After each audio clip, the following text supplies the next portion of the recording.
lovely students, welcome back to your own channel Biology by Preeti ma'am. I hope you all guys are good and healthy and your study will be going very well. So here today we will discuss about biomolecule which is very important chapter. तो आज की class में हम पढ़ने वाले हैं biomolecules और साथ ही साथ वीडियो के एंड में हम इसके कुछ इम्पॉर्टेंट और प्रीवियस ईयर क्वेश्चंस को भी डिस्कस करेंगे। तो वीडियो को स्किप मत करिएगा, वीडियो को पूरा देखिए और इसे अपने फ्रेंड्स के साथ शेयर कर दीजिए और चैनल को सब्सक्राइब कर लीजिए। So let's we start now. Biomolecules होते क्या हैं? Each and every living organism is made up with these biomolecules. जितने भी लिविंग ऑर्गेनिजम्स होते हैं उनमें ये बायोमोलिक्यूल्स प्रेजेंट होते हैं, as well as in non living too. Non living organism में भी ये प्रेजेंट होते हैं। नाउ क्वेश्चन इज दैट कि इन बायोमोलिक्यूल्स को हम कैसे आइडेंटिफाई करें। अब किसी भी ऑर्गेनिज्म में किसी बायोमोलिक्यूल का कितना अमाउंट है और कौन कौन सा बायोमोलिक्यूल है, किस टाइप का बायोमोलिक्यूल है, तो उसे हम कैसे आइडेंटिफाई करेंगे। सो उसके लिए हम कुछ एक्सपेरिमेंट करते हैं।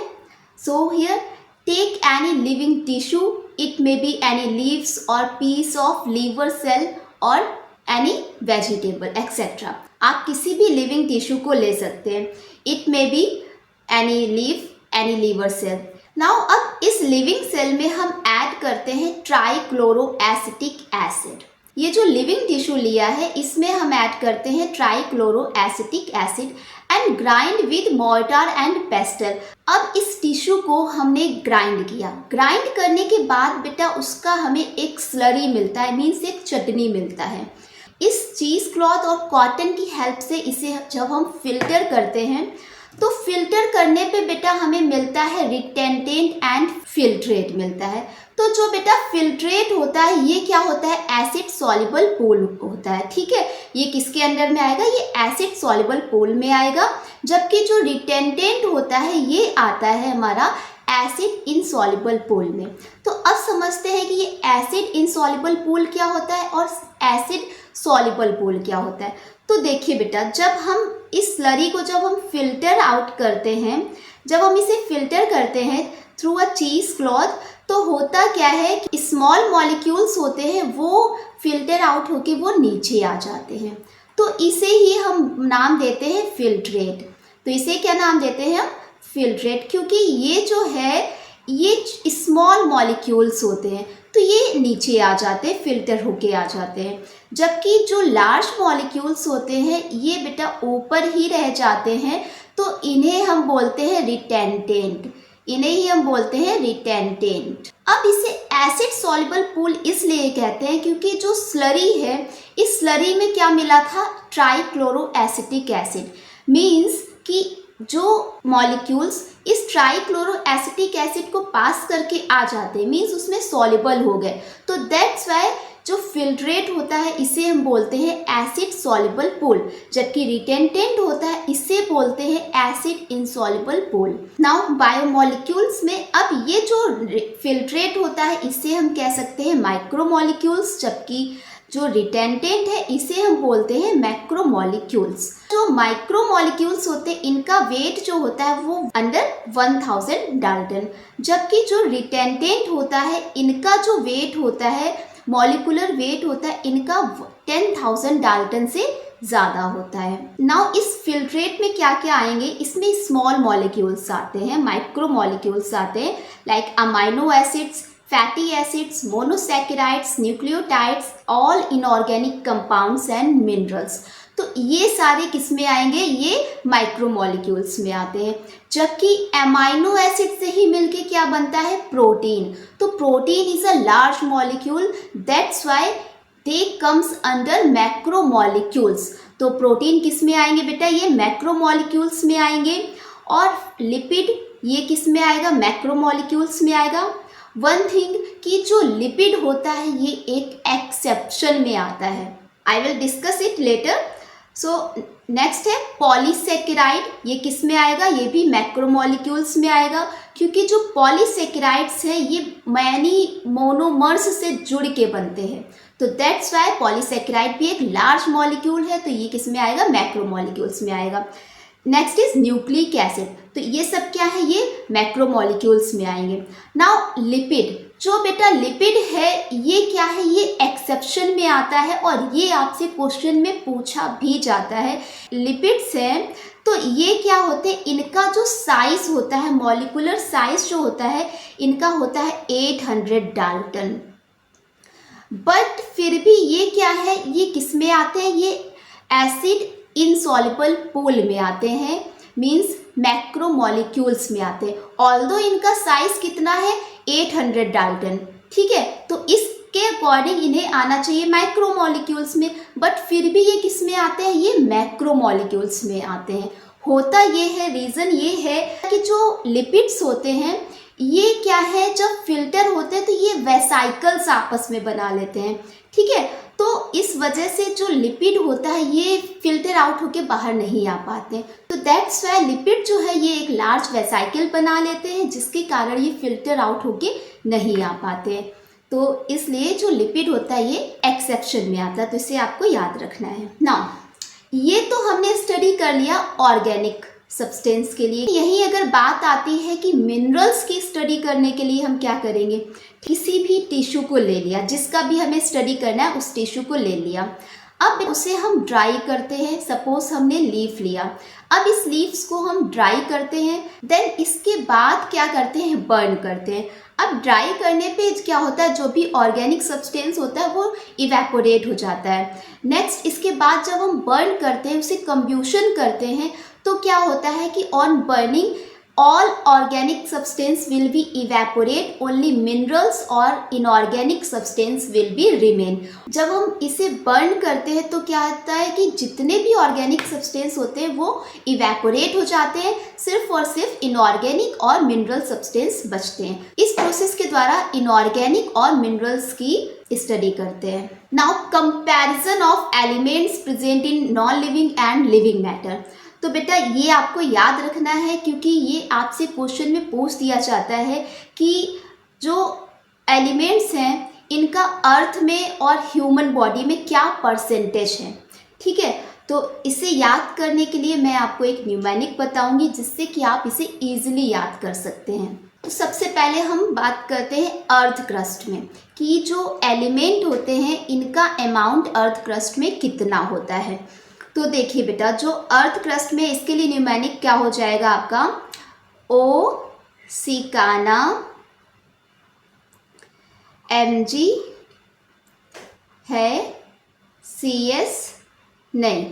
तो इस न्यूमोनिक से बेटा आप अर्थ क्रस्ट में एलिमेंट का परसेंटेज याद रख सकते हैं। जैसे कि जो सबसे ज़्यादा क्या होगा, ऑक्सीजन, ठीक है, अर्थ क्रस्ट में सबसे ज़्यादा अमाउंट किसका होगा, ऑक्सीजन का होगा। फिर इसके बाद सिलिकॉन होगा, देन कैल्शियम, इसके बाद sodium, then magnesium, then hydrogen.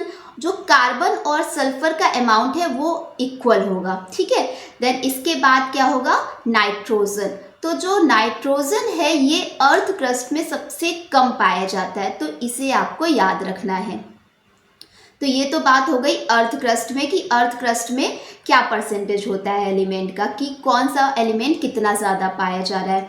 Now human में, अब ह्यूमन में कितना परसेंटेज होता है किसी भी एलिमेंट का, तो इसके लिए भी एक न्यूमोनिक है जो कि आप याद रख सकते हैं, जो कि आपको हेल्प करेगा इसके परसेंटेज को याद करने में। तो इसे कैसे आप याद रखेंगे, तो OCnCa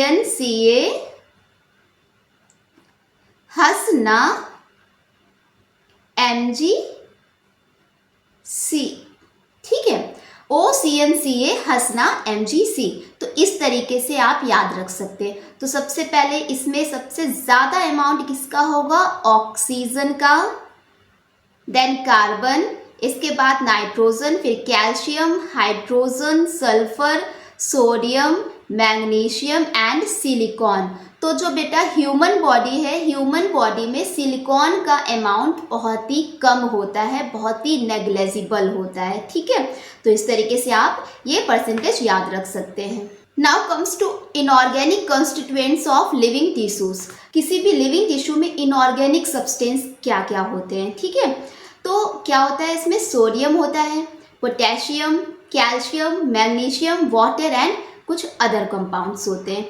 ठीक, नाउ अब बात करते हैं कि किसी भी सेल में किसका अमाउंट कितना होता है। ठीक, तो जो सेल होती है तो इसमें सबसे ज़्यादा अमाउंट किसका होता है, वो वाटर। वाटर जो है वो सेल में 70 to 90% वाटर पाया जाता है। देन इसके बाद होता है प्रोटीन, तो ये कितना पाया जाता है, 10 to 15% होता है। देन इसके बाद कार्बोहाइड्रेट 3% होता है, लिपिड जो होता है ये 2% होता है, न्यूक्लिक एसिड 5 to 7% और आयंस ये 1% होते हैं।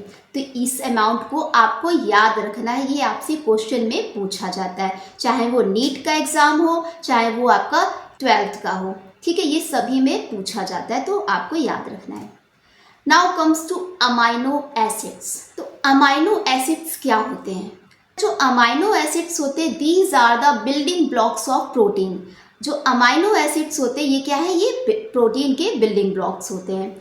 Amino acids are contains an amino group NH2 and an acidic group which is carboxylic group. जो अमाइनो एसिड्स होते हैं इनमें क्या होता है कि एक एसिडिक ग्रुप होता है और एक बेसिक ग्रुप होता है। ठीक, जो एसिडिक ग्रुप होगा वो आपका कार्बोक्सिलिक ग्रुप होगा, जबकि जो बेसिक ग्रुप होगा वो होगा NH2 ग्रुप।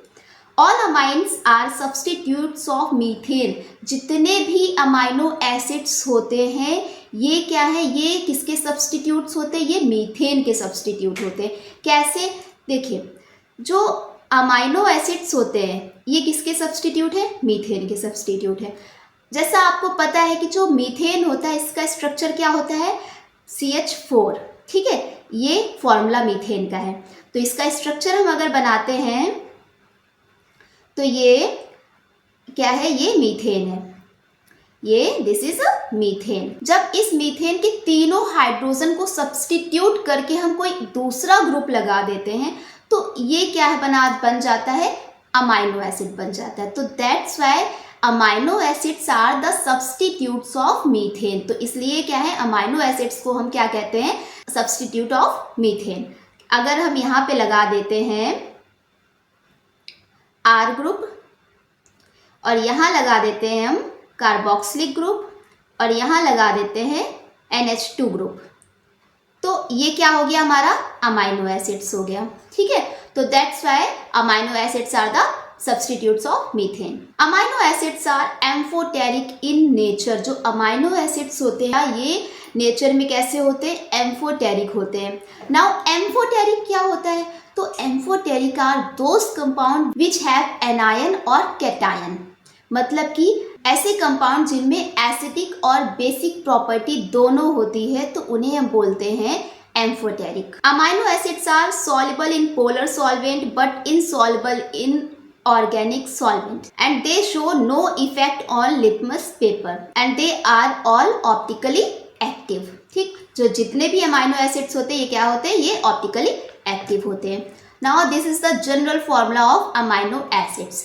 तो ये क्या है, हमारा कार्बोक्सिलिक ग्रुप है और ये अमाइनो ग्रुप है। ठीक, और ये क्या है, हाइड्रोजन ग्रुप और ये एल्किल ग्रुप है। तो R क्या है, ये एल्किल ग्रुप है और दिस इज द वेरिएबल। ठीक है, जो R होता है बेटा ये वेरिएबल होता है। इस R के चेंज होने से क्या है, अमाइनो एसिड का नेम चेंज हो जाता है। ठीक है, ये तीनों चीज़ें तो सेम एज इट इज़ रहेंगी, अमाइनो ग्रुप सेम रहेगा, हाइड्रोजन सेम रहेगा, कार्बोक्सिलिक ग्रुप सेम रहेगा, लेकिन इस R के चेंज होने से पूरा का पूरा अमाइनो एसिड चेंज हो जाता है। And this is the alpha carbon. Alpha carbon क्या होता है कि एक ऐसा कार्बन जिसकी चारों valency different type of group से फुलफिल हो, तो उसे हम कहते हैं अल्फा कार्बन या फिर एसिमेट्रिक कार्बन या फिर कायरल कार्बन। ठीक, तो ये हो गया हमारा general formula of amino acids. Now zwitter ion formation.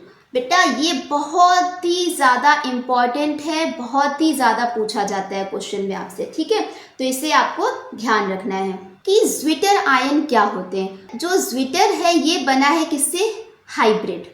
Zwitter मतलब हाइब्रिड। तो at a specific pairs the amino acid carries both the positive and negative charge in equal number and exist as dipolar ion. This is called zwitteric ion. जो amino acids होते हैं इनमें क्या होता है, जब हम इनका आयनाइजेशन करते हैं ये हमें देते हैं पॉजिटिव आयन और नेगेटिव आयन, ठीक है, ये दोनों ही देते हैं। ये जो प्रॉपर्टी है ये सिर्फ और सिर्फ अमाइनो एसिड के ही पास होती है, अनदर किसी भी मॉलिक्यूल्स में ये प्रॉपर्टी नहीं होती है, सिर्फ और सिर्फ अमाइनो एसिड में ही ये प्रॉपर्टी पाई जाती है। तो ज्विट्रिक आयन फॉर्मेशन किस में होता है, अमाइनो एसिड्स में होता है। ये क्या है, हमारा NH2 ग्रुप है। अगर NH2 ग्रुप का आयनाइजेशन हो रहा है तो क्या बनाएगा, ये पॉजिटिव रेडिकल बनाएगा, ठीक है, क्या बनाएगा, पॉजिटिव रेडिकल बनाएगा। जबकि अगर कार्बोक्सिलिक यानी एसिडिक ग्रुप का आयनाइजेशन हो रहा है तो ये बनाएगा नेगेटिव रेडिकल, ठीक है, नेगेटिव रेडिकल बना लेगा। तो ये क्या है, ये ज्विट्रिक आयन फॉर्मेशन है, ये आपको ध्यान रखना है। जो फर्स्ट अमाइनो एसिड डिस्कवर हुआ था वो था एस्परजीन। सबसे पहला जो अमाइनो एसिड डिस्कवर हुआ था वो एस्परजीन था। सेकेंड अमाइनो एसिड जो डिस्कवर हुआ था वो सिस्टाइन था। एंड लास्ट अमाइनो एसिड जो डिस्कवर हुआ था वो हमारा थ्रेओनीन था। तो ये पॉइंट भी एक्स्ट्रा पॉइंट है जिसे आप याद रख सकते हैं। Amino group is attached to the alpha carbon atom, so they are called alpha amino acids. क्योंकि जो अमाइनो एसिड्स होते हैं ये किससे अटैच्ड होते हैं, ये अल्फा कार्बन से अटैच्ड होते हैं, that's why they are called alpha amino acids.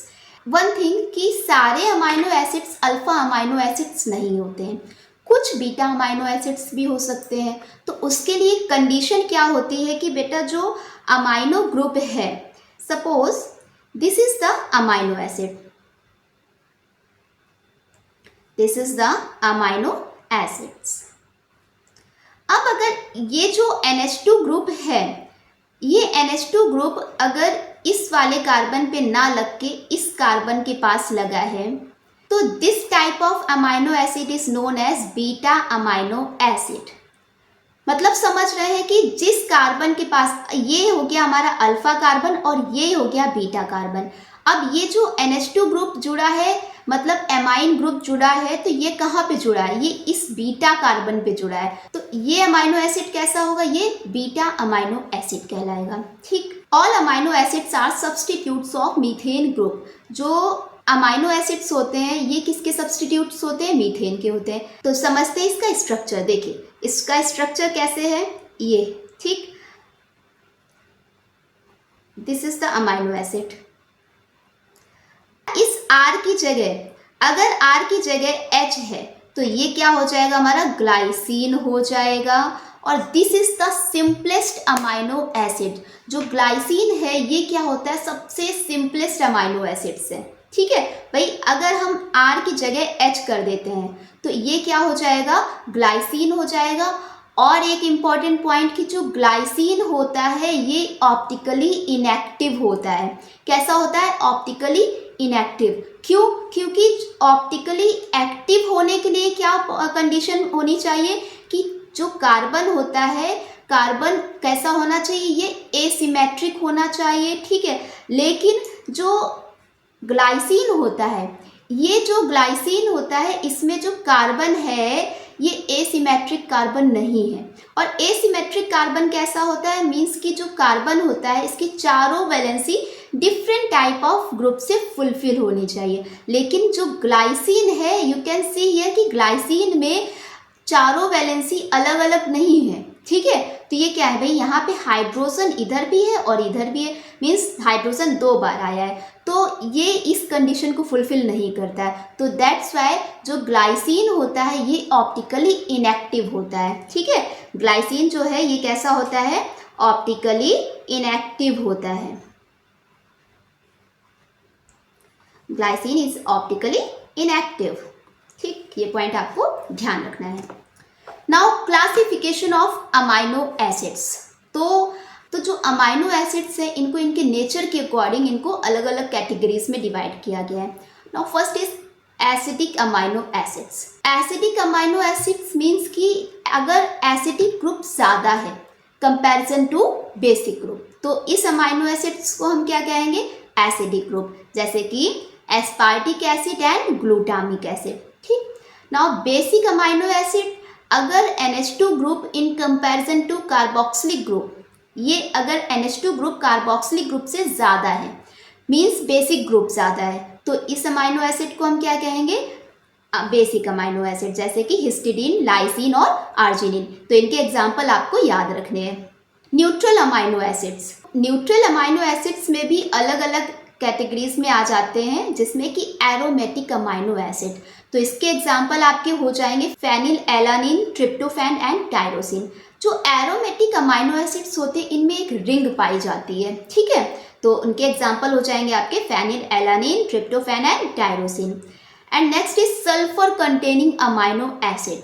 तो इसके एग्जाम्पल हो जाएंगे मेथियोनिन एंड सिस्टाइन। तो ये आपको याद रखना है।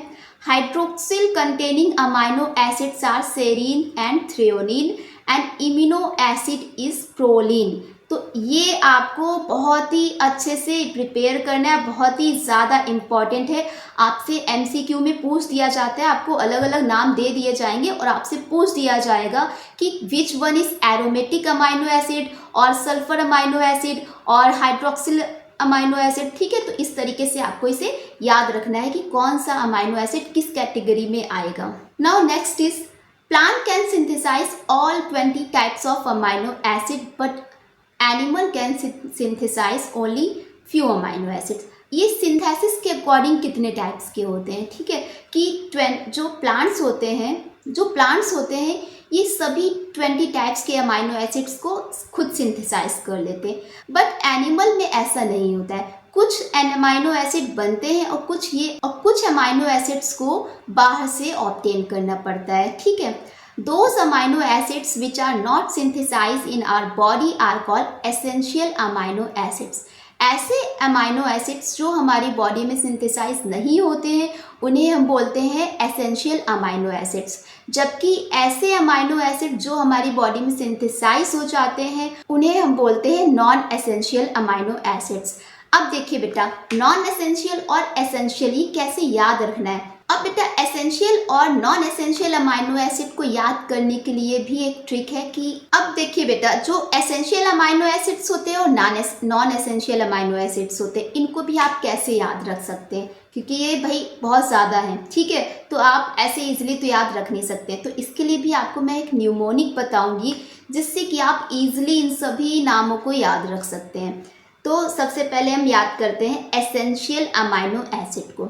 तो इसके लिए आपको ट्रिक याद रखनी है क्या?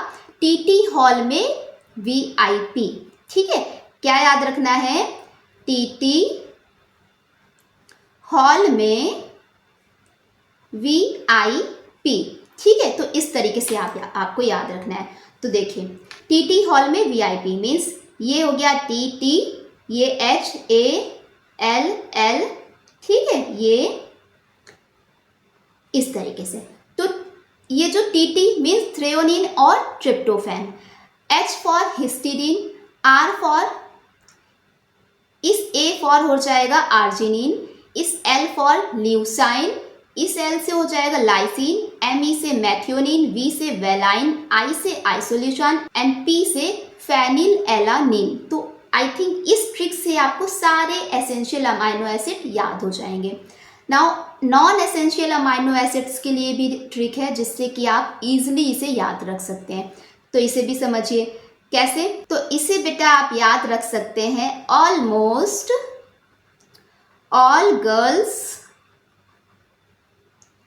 Go crazy after getting tasty potato samosa, ठीक है। कैसे याद रख सकते हैं? तो इसे आप कैसे याद रख सकते हैं? Almost all girls go crazy after getting tasty potato samosa, ठीक। तो इस ऑलमोस्ट से हो जाएगा बेटा अलानिन, देन एस्परजीन इस G से हो जाएगा ग्लाइसिन, इस C से हो जाएगा बेटा सिस्टीन, A से एस्परजीन, G से हो जाएगा ग्लूटामाइन, टेस्टी से टायरोसिन, इस P से हो जाएगा प्रोलिन एंड S से हो जाएगा सेरिन। आई थिंक इस ट्रिक से आपको इजीली सभी नॉन एसेंशियल अमाइनो एसिड्स याद हो जाएंगे। Now functions of amino acids. अब ये तो हमने समझ लिया कि अमाइनो एसिड्स क्या होते हैं, इनका क्लासिफिकेशन क्या होता है। अब बात करते हैं इनके फंक्शन की। तो amino acids are monomeric unit of protein. जो अमाइनो एसिड्स होते हैं बेटा, ये क्या है, ये प्रोटीन के मोनोमेरिक यूनिट्स होते हैं, मतलब कि इन्हीं से ही मिलके बना है हमारा protein. Amino acids can be converted into carbohydrates on requirement of body. जो अमाइनो एसिड्स होते हैं ये क्या है, हमारी बॉडी में रिक्वायरमेंट के अकॉर्डिंग ये कार्बोहाइड्रेट में चेंज हो जाते हैं। तो देखिए बेटा, जब हमारी बॉडी में कार्बोहाइड्रेट जब कंज्यूम हो जाता है, ठीक है, अगर हम बहुत दिन से अगर हम फास्टिंग कर रहे होते हैं, हम कुछ खा नहीं रहे होते हैं, तो हमारी बॉडी में जो एनर्जी का सोर्स होता है कार्बोहाइड्रेट, वो जब ख़त्म हो जाता है तो जो हमारी बॉडी होती है इस प्रोटीन का ब्रेक डाउन करके उसे अमाइनो एसिड में चेंज करके फिर इससे किस में चेंज कर देता है, कार्बोहाइड्रेट में। ठीक है, तो जो अमाइनो एसिड्स हैं ये कार्बोहाइड्रेट में चेंज होकर हमारी बॉडी को एनर्जी प्रोवाइड कराते हैं। Amino acid which is tyrosine is required for the synthesis of hormone like thyroxine, epinephrine, norepinephrine and dopamine. जो अमाइनो एसिड्स होते हैं जिनमें कि क्या होता है, टायरोसिन। टायरोसिन क्या है, एक अमाइनो एसिड ही तो है। ठीक है, तो इन अमाइनो एसिड की हेल्प से कुछ हार्मोन की सिंथेसिस होती है। कौन कौन से हार्मोन, जैसे थायरॉक्सिन, इपिनेफ्रिन, नॉरइपिनेफ्रिन और डोपामाइन। ठीक है, तो इनकी सिंथेसिस में अमाइनो एसिड हेल्प करता है। Tyrosine is required for the synthesis of skin pigment melanin. जो बेटा टायरोसिन होता है, this is required for the synthesis of melanin pigment. जो हमारी बॉडी का कलर टोन होता है, सबका अलग अलग पिगमेंटेशन होता है, तो वो इसी मेलानिन के कारण ही होता है। ठीक है, next is glycine is required for the synthesis of haemoglobin. जो ग्लाइसिन है विच इज़ अमाइनो एसिड, तो ये क्या है, ये हीमोग्लोबिन की सिंथेसिस के लिए बहुत ही ज़्यादा इम्पॉर्टेंट होता है। And ornithine and citrulline help in the formation of urea in liver. जो ऑर्निथिन और सिट्रोलिन होते हैं बेटा, ये क्या है, ये लीवर में यूरिया फॉर्मेशन के लिए बहुत ही ज़्यादा हेल्पफुल होते हैं। ना कुछ अदर रोल देख लेते हैं ह्यूमन बॉडी में। जैसे ये क्या करता है, फूड का ब्रेक डाउन करता है, grow and repair body tissue. जो बॉडी में टिश्यूज़ होते हैं उनको रिपेयर करता है और उनकी ग्रोथ में हेल्प करता है। Make hormones and brain chemicals, ये कुछ हार्मोन्स को बनाता है और केमिकल्स को बनाता है। Provide an energy sources. जो अमाइनो एसिड्स होते हैं ये एनर्जी सोर्सेज भी प्रोवाइड कराते हैं। Sustain a normal digestion system. जो अमाइनो एसिड्स होते हैं डाइजेशन को नॉर्मल करने में भी हेल्प करते हैं। Boost your immune system. ये क्या है, ये हमारी इम्यून सिस्टम को भी बूस्ट करते हैं। बिल्ड मसल्स, मसल्स को बनाने में हेल्प करते हैं। And maintain healthy skin, hair and nails. और ये हमारी बॉडी को हेल्दी रखते हैं, स्किन को नरिश्ड रखते हैं और नेल्स और हेयर को भी अच्छा बनाए रखते हैं। ठीक, नाउ अब कुछ इंपॉर्टेंट क्वेश्चंस कर लेते हैं जो कि आपके एग्जाम्स के लिए भी बहुत इंपॉर्टेंट है और इससे क्या है, आपका जो भी आपने पढ़ा है इसका रिवीजन भी हो जाएगा। Now first question is which of the following is essential amino acid is not synthesised by the body. इनमें से कौन सा अमाइनो एसिड ऐसा है जो हमारी बॉडी में सिंथेसाइज नहीं होता है। मीन्स आर्जिनिन, ग्लूटामाइन, हिस्टिडीन या प्रोलीन। इनमें से कौन सा अमाइनो एसिड है जो कि हमारी बॉडी में सिंथेसाइज नहीं होता है। तो योर आंसर इज हिस्टिडीन। जो हिस्टिडीन है ये बॉडी में सिंथेसाइज नहीं होता है। ठीक, second question is amino acid with the non polar aliphatic R group are. Amino acids जिनमें नॉन पोलर एलिफेटिक ग्रुप होता है, ठीक है, तो वो कौन कौन से होंगे। तो फर्स्ट इज ग्लाइसिन, एलानिन या leucine, serine, threonine, cysteine and next option is lysine, arginine, histidine या फिर phenylalanine, tyrosine and tryptophan. तो बेटा इसका आंसर क्या हो जाएगा, phenylalanine, tyrosine and tryptophan. ठीक है, तो ये क्या होते हैं, ये एरोमेटिक कंपाउंड होते हैं। ठीक है, और इनमें क्या है, मीन्स आपसे क्वेश्चन में क्या पूछा गया, नॉन पोलर एलिफेटिक ग्रुप है ना। ये तीनों ऑप्शन आपके हो जाएंगे पोलर एलिफेटिक, जबकि आपका जो फोर्थ ऑप्शन है। इसमें ये सारे के सारे अमाइनो एसिड कैसे हैं, ये नॉन पोलर एलिफेटिक हैं, ठीक है।